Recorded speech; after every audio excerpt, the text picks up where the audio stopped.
Olá, tudo bem? Estamos iniciando aqui a primeira aula do módulo Leitura Musical, que é o nosso primeiro módulo do curso. E nessa aula nós faremos uma introdução e falaremos também acerca da propriedade do som. Vamos começar? Eu gostaria que vocês pegassem, se possível, um papel e uma caneta para a gente fazer algumas anotações, né, no decorrer do curso que forem necessárias. Deixa eu mover minha câmera aqui. Vamos lá. É, Introdução. Para que haja música precisando da combinação de três elementos. Olha que interessante. Então, para que algo seja música, é necessário que haja três elementos, né, englobados nesse material. O primeiro elemento é a melodia, o segundo é a harmonia e o terceiro é o ritmo. O que é a melodia? A melodia é a combinação sucessiva de sons. Né? É uma sequência de sons onde há certa combinação. Há uma certa lógica, faz um sentido. A harmonia é a combinação simultânea dos sons. O ritmo já é a cadência obedecendo a combinação dos sons com periódica repetição, ou seja, é algo cíclico, algo que se repete conforme o tempo. Isso é o ritmo.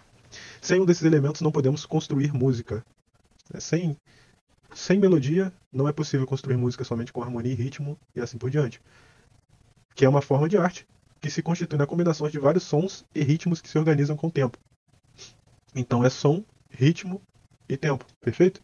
Então, temos melodia, harmonia e ritmo. Afinal, o que é música? O que é música para você? Vou dar 10 segundos aí para que você pense na resposta.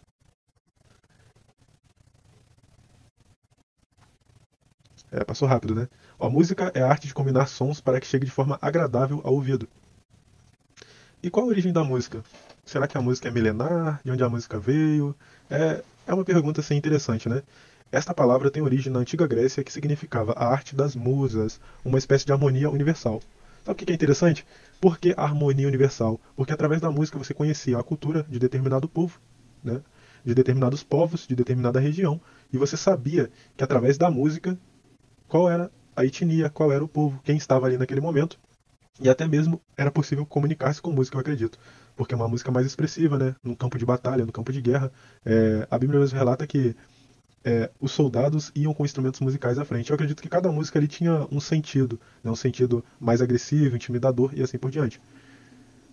Segundo Platão, ele dizia que a música era a expressão da ordem e da simetria, ou seja, algo simétrico, como um quadrado, um retângulo e assim por diante, a qual, através do corpo, penetra na alma e em todo o ser, revelando-lhe a harmonia de sua personalidade total. Ou seja, a música para Platão era aquilo que revelava, na verdade, a personalidade. Olha que interessante isso, né? Ou seja, conforme a música, você revelava a sua personalidade. Podemos denotar a música como uma língua universal e singular de muitos povos, que expressa sua cultura, maneira de viver, até mesmo a forma de agir. Foi o que a gente disse no slide anterior, né, que através da música nós conseguimos discernir da onde é aquele povo. Quer um exemplo clássico disso? O hino nacional. Quando tem a Copa do Mundo, né, eu estou gravando esse vídeo aqui no período de Copa do Mundo, a gente está aqui dia 25 de 11 de 2022, e quando os jogadores se posicionam para cantar o hino nacional brasileiro, mesmo que não estivesse com a blusa da seleção, quando os outros povos ouvissem o hino nacional brasileiro, o que ia acontecer? Todos iam identificar. Porque o hino ele é algo singular. Não há um hino de um país que seja igual ao do outro. Então, por isso, podemos identificar quem são os brasileiros, tá ok? Vamos lá. Fisicamente, descrevendo o som é a impressão causada em nossos ouvidos. Como que funciona o som? O som ele funciona da seguinte forma.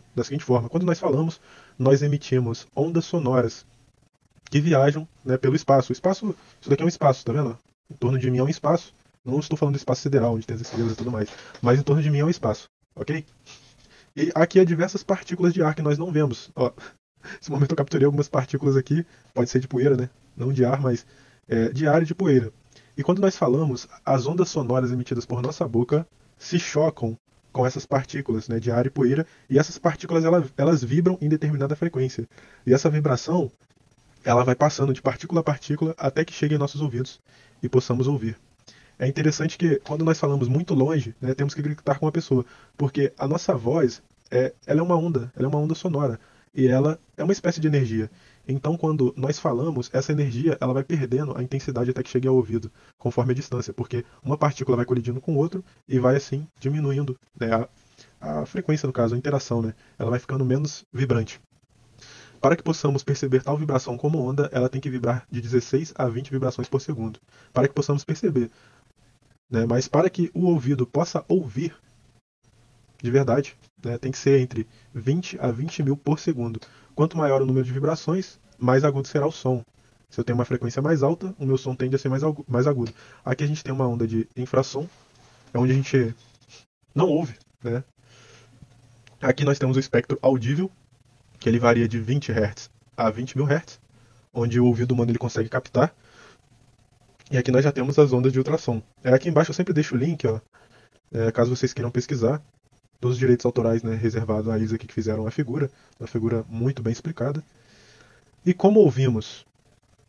Como é constituída a estrutura, né, do nosso ouvido?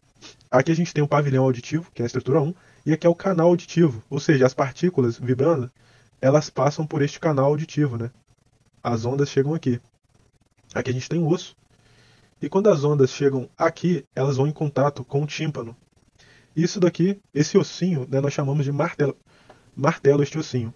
Este martelo, conforme o tímpano vibra, o martelo vibra e ele vai em contato com a cóclea, que é essa, como se fosse um nervinho, vocês estão vendo aqui que parece um caracolzinho, e este caracol, ele tem um cabo, um cabinho, porque aqui a figura está cortada, não sei porque que fizeram assim, é uma figura bem explicativa também, e este cabinho, ele emite os sinais ao cérebro, conforme chega as vibrações no ouvido, ok? E quais são as propriedades do som? Quais são as propriedades do som? Isso é algo. Às vezes nós estudamos o que é o som, mas as propriedades do som, o som tem propriedades? Sim. Então temos altura, duração, intensidade e timbre. Altura. Deixa eu abaixar novamente minha câmera aqui. Olha, altura basicamente é a propriedade que o som tem de ser mais agudo, médio ou grave. Ela é influenciada diretamente pela velocidade do corpo sonoro. Então, ó, a altura ela não tem a ver com volume, mas sim se o som que estamos ouvindo é agudo. Olha, eu estou ouvindo uma nota muito aguda. É um violino. Esse som é muito agudo. Olha, mas agora esse violino está fazendo um som grave também. Então esse violino ele alterou a sua o quê? Altura. Ou seja, a altura é este som é grave, médio ou agudo. Ponto. Isso é altura. Agora, duração é a propriedade que determina o tempo de duração de um som. Quanto tempo vai demorar a nota para que ela acabe? Quanto tempo vai demorar o compasso? Que a gente vai estudar o que é um compasso. E outros fatores que colaboram, né, para que obtenhamos a música. Intensidade.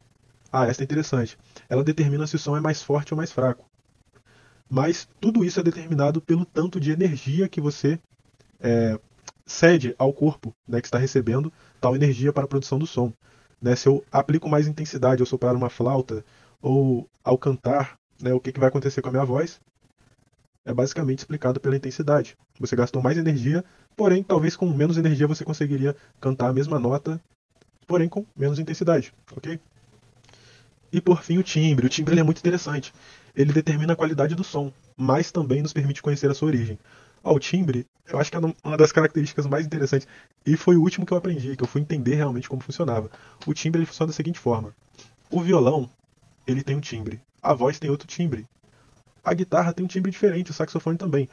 Já parou pra analisar assim, quando você passa em frente a uma igreja e você ouve um instrumento tocando, e você fala, olha, isso é um acordeão, ou isso é uma sanfona. Por que você imagina isso? Porque o som que você ouve, né? Não vou dizer som porque eu vou estar errando, vou falar o timbre que você está ouvindo é um timbre de um acordeão. Então o timbre de um acordeão é totalmente diferente de um timbre de um saxofone. Um exemplo mais básico aí. Quando você acorda de manhã, ou seu pai, sua mãe, ou algum conhecido fala com você e te chama. Aí você fala, é fulano de tal. Ou seja, pelo timbre, pela voz dessa pessoa, pela forma que ela falou, pela forma que ela timbrou, você entendeu que era determinada pessoa, era fulano de tal. Era o seu Zé, digamos assim. Então é isso, aqui a gente termina a nossa primeira aula e gostaria novamente de agradecer a vocês pela dedicação e que vocês prosperem muito musicalmente e que sejam muito felizes nessa jornada. Tá ok? Forte abraço e um beijo no coração.